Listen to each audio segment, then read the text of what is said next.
I were to ask you what you thought the environmental impact of this spill is going to be, what would you say? What would your assessment be now? This is clearly an environmental catastrophe. There is no two ways about it. And all I would say is that in terms of the estimates, the initial rate was a government estimate.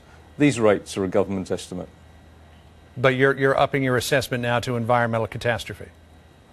It's clear. I mean, it is clear that we are dealing with a very significant environmental crisis and catastrophe. I think the environmental impact of this disaster is likely to have been very, very modest. It's impossible to say, and we will mount, as part of the aftermath, a very detailed environmental assessment as we go forward. We're going to do that with some of the science institutions in the US, but everything we can see at the moment suggests that the overall environmental impact of this will be very, very modest.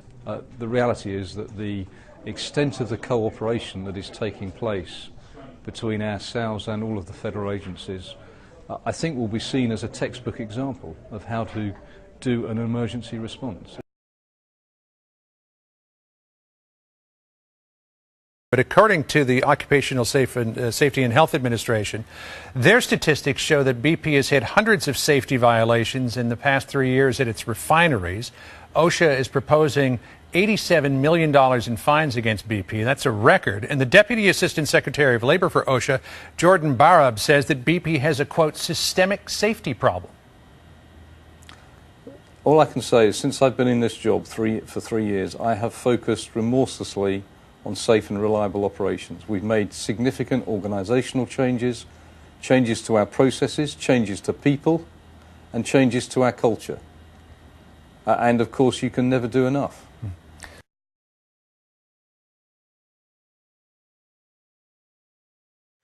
We failed to recognise we're an operating company. We had too many people that did not understand what it took to run operations.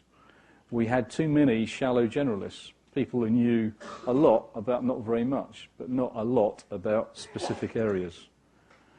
We had too many people that were working to save the world. We'd sort of lost track of the fact that our primary purpose in life is to create value for our shareholders. How you do that, you need to take care of the world, but our primary purpose in life was not to save the world.